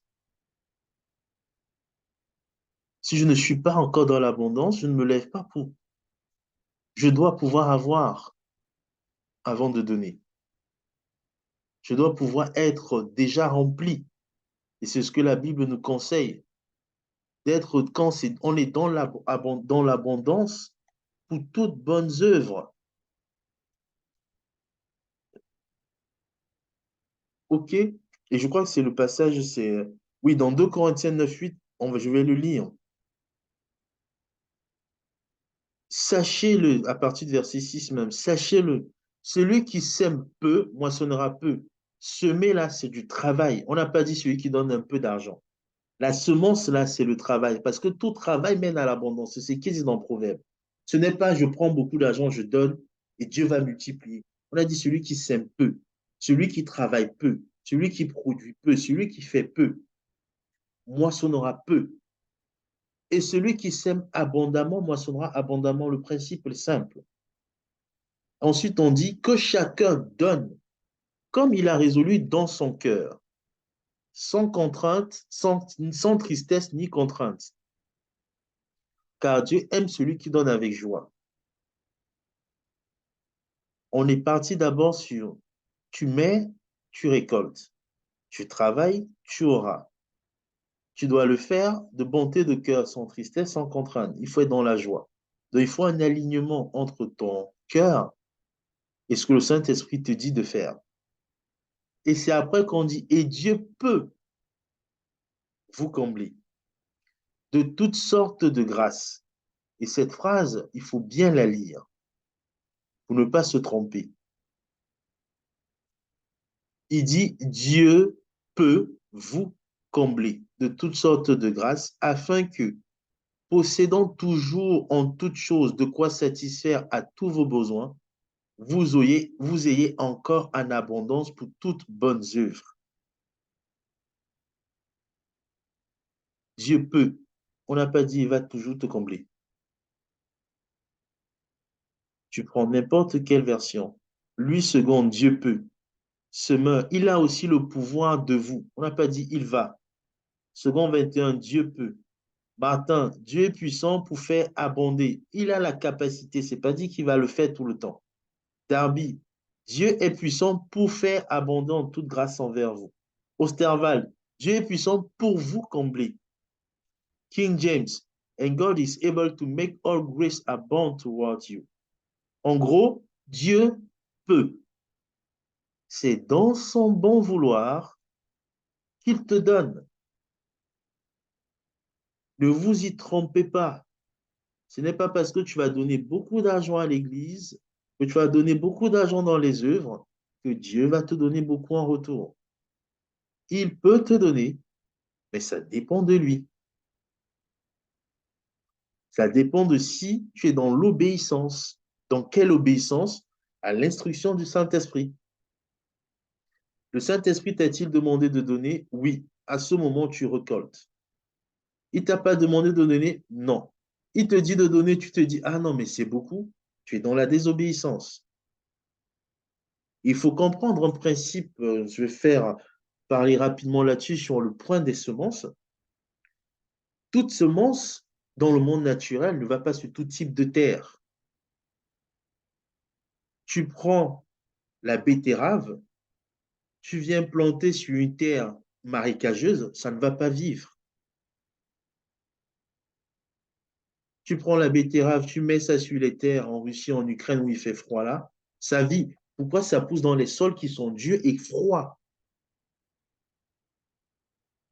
Tu prends le riz, tu vas planter là où tu mets le maïs habituellement, ça ne va pas pousser. Mais tu prends le riz, tu jettes dans le marécage, tu reviens un mois après, tu as un plant de riz. Pourquoi ça pousse là où il y a beaucoup d'eau? ça pousse dans le marécage. C'est la même chose avec nos semences. Toutes les semences ne vont pas sur toutes les terres. Et il faut toujours demander au Saint-Esprit, où est-ce que je dois semer? Est-ce que tu me demandes de mettre ici? Ce n'est pas parce qu'on fait un appel général que ça veut dire que nous tous, on doit y aller. L'appel qu'on a fait là, c'est pour certains. Celui que le Saint-Esprit va convaincre que vas-y, ça c'est pour toi, c'est ta terre. Un autre, on va dire, oui, mais on a fait l'appel, tu ne viens pas. Ah, Dieu ne m'a pas dit d'y aller. Le pasteur, il a fait son appel parce qu'il a une terre qui présente. Ceux qui sont censés semer sur cette terre-là vont le faire. Et en plus, même quand on parle des semences, même sur les terres qui sont bonnes, tu viens semer le maïs, à côté de ta semence, quelqu'un vient mettre le manguier. La façon dont le manguier consomme le sol, là, les racines, là, le maïs pour pousser en dessous, ça ne va pas vivre. Parfois, on vient semer sur les terres, là où Dieu a demandé à quelqu'un qui a la semence du manguier de venir. Et après, on s'étonne que, mais quand le frère là, quand lui sème, pourquoi lui là, moi je n'ai pas? Lui, il a un niveau où lui, quand il sème là, c'est la mangue qui sème, c'est l'avocatier. C'est-à-dire que ça consomme et ça prend du temps pour produire, mais ça produit massivement. Toi, quand tu vas venir mettre ton truc à côté, ça va mourir. Il y a les semences, et c'est une réalité. Il y a des semences, tu mets le maïs, 3 semaines, un mois, tu as le maïs. Qui est en train de comment. Au bout d'un mois et demi, le maïs, ça produit. La canne à sucre, ça prend un peu plus de temps. Tu prends le palmier, tu mets, il faut attendre 10 ans avant que tu commences à avoir les noix de palme tout le temps. Ce n'est pas la même chose. Et c'est pareil avec les semences qu'on fait. Ce n'est pas pour rien que dans l'analogie, les exemples dans la Bible, ils comparent toujours la terre, le sol, les semences et autres avec l'agriculture. C'est la même chose. Tu peux semer aujourd'hui et Dieu dit ta semence là. C'est comme le palmier qui va faire l'huile de palme là. C'est dans 10 ans, 15 ans là que ça va produire chaque mois. Mais toi, tu t'attends à ce que ça te réponde à ton besoin là tout de suite. Alors que Dieu t'a dit non. Dieu, tu n'as pas entendu, Dieu te dit non, ça là, quand tu mets là, c'est pour dans 15 ans. Pardon. Et dans 15 ans, quand ça commence à produire, tous les mois, ça tombe, ça tombe, ça tombe. Les gens disent que, mais tu as fait comment? Toi, tu ne te rappelles pas que non, j'avais semé il y a 15 ans dans l'œuvre missionnaire de telle personne. J'avais semé il y a 15 ans dans la vie de telle personne. Et pour vous donner un témoignage, moi, j'ai vu un, un monsieur qui a créé une école avec laquelle je travaille et il a fait une semence dans la vie de beaucoup d'étudiants. Quand il était, avant de créer l'école, il était directeur académique, le directeur d'école d'ingénieurs, après directeur d'école de commerce. Et il m'a dit, un jour, il était directeur dans une école de commerce et lui s'était dit, c'est un immigré marocain qui arrive en France, et il dit, moi, je ne conçois pas qu'à cause de l'argent, un enfant ne puisse pas aller à l'école. Pour moi, ça n'a pas de sens. Donc, quand un jeune était venu, il voulait faire une thèse. Et on a dit, le gars n'a pas fini ses frais de scolarité. Et comme il n'avait pas fini les frais de scolarité, on refusait qu'il fasse sa soutenance, qu'il fasse son truc. On lui dit, il faut que tu trouves l'argent. On voit ça dans toutes nos écoles. Ce n'est pas qu'en Afrique, même ici, ça arrive. On a dit au gars que non, tant que tu n'as pas payé, tu ne passes pas, tu as fait le rattrapage l'année qui suit. Et lui, il était dans une position où il fallait les papiers pour renouveler, il fallait qu'il ait le diplôme, il fallait ci. Il a fait un message au directeur de l'école tard la nuit à 23 heures pour dire, voilà ma situation, est-ce que vous pouvez m'aider? Le directeur a fait réponse, le monsieur m'a dit, j'ai répondu à 23h20. J'ai dit, viens à l'école le lendemain. Il a fait un mail aux autres, il a dit, non, vous le prenez, vous le laissez finir son étude. Moi, je m'engage avec mon argent à payer son école parce que je trouve inconcevable le système que vous voulez mettre en place. Quand il s'est engagé, il a fait ça. Le jeune homme a fini ses études. Il s'est dit, remerciement, non, mais merci, monsieur, pour ce que vous avez fait et tout. Un jour, si je peux. Il a dit, non, non, non, moi, je suis comme ça. Et aujourd'hui, le monsieur, il a créé plein d'écoles. les grandes banques, les fonds d'investissement qui veulent investir dans les grandes écoles, même en Afrique, on l'appelle pour savoir si l'école est viable, si le programme est bon. Laissez-moi vous dire qu'en 2020, 15 ans, plus de 15 ans après, il construit une école. Il veut mettre le réseau numérique dans l'école, Internet, les ordinateurs et tout. Il lance un appel d'offres.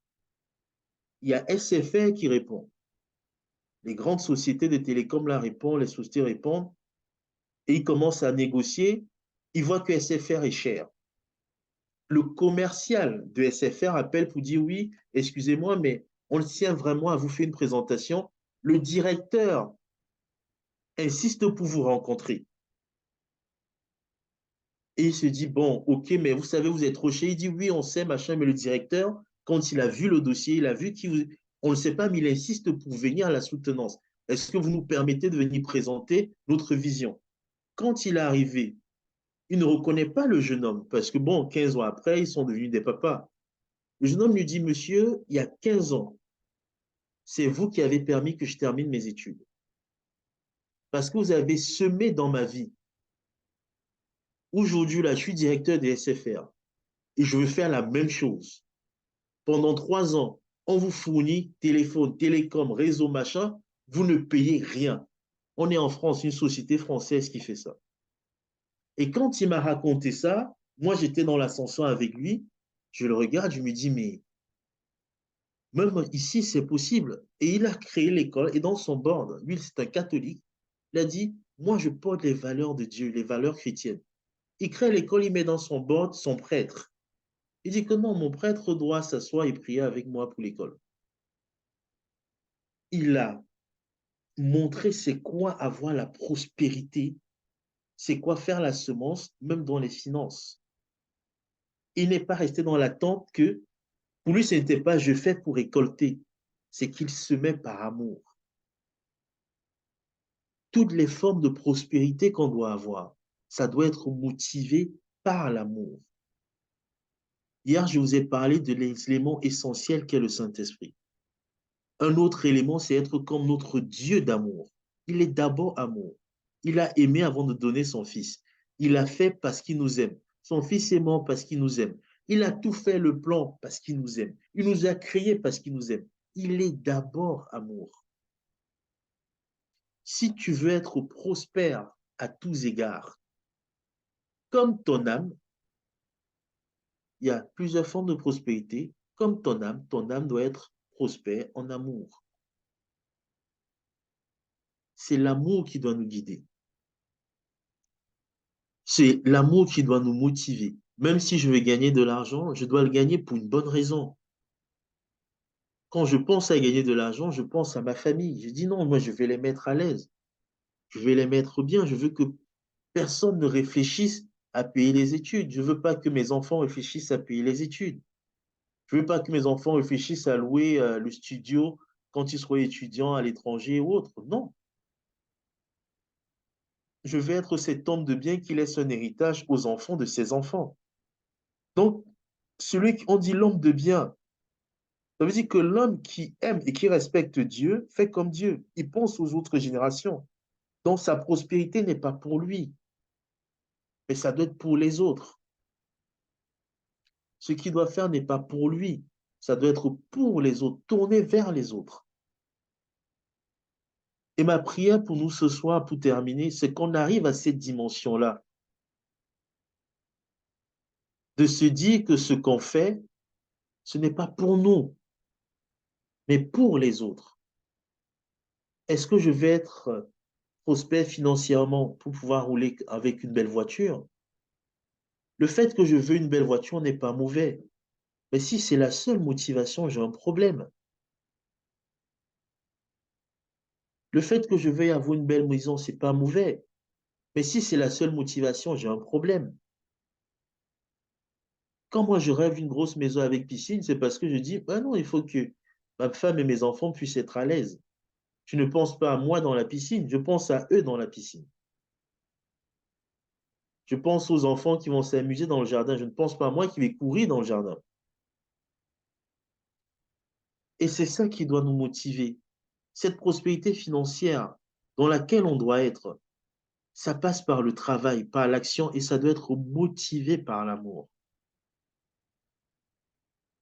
Ça doit être motivé par l'amour à tous égards, à tous les niveaux, à tous les plans. Conduit par le Saint-Esprit, qu'on a vu hier, motivé par l'amour. Et la prospérité financière va venir. Demain, on va parler, on va échanger. Vous venez avec toutes les questions que vous avez. On va prendre le temps de prier. Si vous avez un sujet, je vais prier pour vous. Aujourd'hui, il faut qu'on comprenne la prospérité, c'est par l'amour. Conduit par le Saint-Esprit, dans la sagesse, l'intelligence, écouter son conseil, avoir la force et avoir une âme qui marche par l'amour. L'amour de Dieu, l'amour du prochain, l'amour du Christ, l'amour du Saint-Esprit, l'amour de sa présence, l'amour de voir les gens changer, l'amour de voir le monde transformé, l'amour de voir les gens qui sont guéris, qui sont libérés, l'amour de voir le pauvre en esprit, le pauvre financièrement, le pauvre spirituellement, le pauvre mentalement devenir riche. C'est ça, être riche pour Dieu, être riche comme Dieu, être riche avec Dieu. C'est à ça que nous devons aspirer. Ce n'est pas juste faire des plans d'investissement et autres. Ça, c'est très technique. Demain, si vous avez des questions là-dessus, je vais vous donner des techniques. Demain, venez avec vos questions, venez avec vos sujets de prière. Les 1h30 qu'on aura, ce sera autour de ça. Je réponds à vos questions et on prie. Mais je tenais à vraiment marquer ces points. La prospérité, à tous égards, c'est faire comme Dieu veut. C'est marcher avec le Saint-Esprit. C'est avancer avec le Saint-Esprit. C'est être guidé par l'amour, porté par l'amour. C'est à ça que nous devons aspirer. Je vais élever la voix pour prier, pour rendre grâce à Dieu pour ce temps, pour rendre grâce à Dieu pour ce qu'il nous a encore enseigné ce soir. Oui, Père, je voudrais te dire merci. Je voudrais te dire merci pour ce que tu nous as enseigné. Te dire merci pour ce que tu nous as guidés. Te dire merci pour ce que tu nous as encore appris ce soir. De marcher conduit par l'amour, marcher conduit par toi, guidé par toi. Avoir la sagesse que donne le Saint-Esprit, être conduit par le Saint-Esprit. Et véritablement, Seigneur, nous reconnaissons que comme tu l'as dit, de pauvre tu t'es fait, riche que tu étais, tu es devenu pauvre afin que nous puissions être enrichis. Nous voulons marcher dans cette vérité en proclamant que nous sommes riches par nous devenant riches. Car tu dis que le pauvre dise je suis riche et que le faible dise je suis fort. Nous disons que nous sommes riches. Nous sommes riches en connaissances, riches en temps, riches en argent, en biens, même si parfois nous ne le percevons pas, riches en relations, même si Seigneur, parfois nous ne les entretenons pas. Nous sommes riches, Seigneur, en toi. Nous sommes bénis par toi. Nous sommes prospères par toi. Par la force que va nous donner le Saint-Esprit, nous allons mettre tout en œuvre pour prospérer à tous égards. Comme notre âme prospère, conduit et soumis à l'autorité du Saint-Esprit. Même au niveau de notre santé, nous allons être prospères. Nous allons prendre des décisions pour faire du sport, pour prendre soin de notre santé. Oui, Père, nous allons prospérer. Et nous nous laissons conduire par le Saint-Esprit, tous que nous sommes connectés sur cette plateforme, tous à cet instant. Et même ceux qui verront l'information, qui verront, Seigneur Papa, cette vidéo plus tard. Nous voulons véritablement être conduits par toi, guidés par toi, soutenus par toi. Nous te bénissons puissamment, abondamment, car nous sommes richement bénis grâce à toi, par toi et avec toi. Merci Seigneur pour ce que tu fais dans nos vies. Merci Seigneur parce que ce que nous pensons avoir comme dette, Seigneur, tu nous as déjà donné les moyens, les ressources pour pouvoir, Seigneur Papa, résoudre ces problèmes. Comme Seigneur, tu as demandé par Élisée à la veuve qu'est-ce qu'elle a, et elle a dit qu'elle avait de l'huile. Seigneur Papa, montre-nous par le Saint-Esprit, guide-nous pour nous montrer ce que nous avons comme richesse que nous négligeons, ce que nous avons comme bien que nous négligeons, ce que nous avons comme élément de richesse que nous négligeons afin que nous puissions le faire prospérer, le faire évoluer, Seigneur. Nous voulons soutenir les œuvres. Nous voulons avoir pour nos propres besoins et en abondance pour toute forme de bonnes œuvres. Beaucoup parmi nous ont des projets pour des orphelinats, pour des écoles, des hôpitaux, pour des bourses scolaires, pour soutenir des campagnes d'évangélisation, pour soutenir, Seigneur Papa, des villes, des pays, des cités. Oui, Père, nous avons dans le cœur, parce que c'est toi qui suscites en nous le vouloir le faire, cette volonté de pouvoir faire, cette volonté de soutenir, de faire ces bonnes œuvres que tu as préparées d'avance pour nous. Seigneur, nous avons besoin de cela, de passer déjà à l'étape d'avoir pour nos besoins et ensuite d'être dans l'abondance. Permets à chacun d'entre nous de voir ce qu'il a et de le faire prospérer. Prospérer à tous égards, prospérer à tout niveau, prospérer à toutes les étapes, Seigneur. Oui, Saint-Esprit, fais-nous prospérer au-delà de ce que nous pouvons penser, car tes pensées ne sont pas les nôtres et l'intelligence n'est pas les nôtres. Sont largement au-dessus de nos pensées, comme tu le dis dans Ésaïe 55 au verset 8. Oui, Père, fais-nous évoluer et prospérer, conduis-nous. Nous savons que nous sommes riches, mais nous ne savons pas de quoi forcément. Saint-Esprit, montre-nous, guide-nous. Nous voulons totalement nous soumettre à toi, totalement nous soumettre à ta personne, afin que tu conduises chacun d'entre nous. Nous te bénissons pour ce temps, te bénissons pour ce moment et te glorifions. Dans le nom puissant de Jésus-Christ, nous t'avons prié. Amen. Amen. Amen, amen. Amen.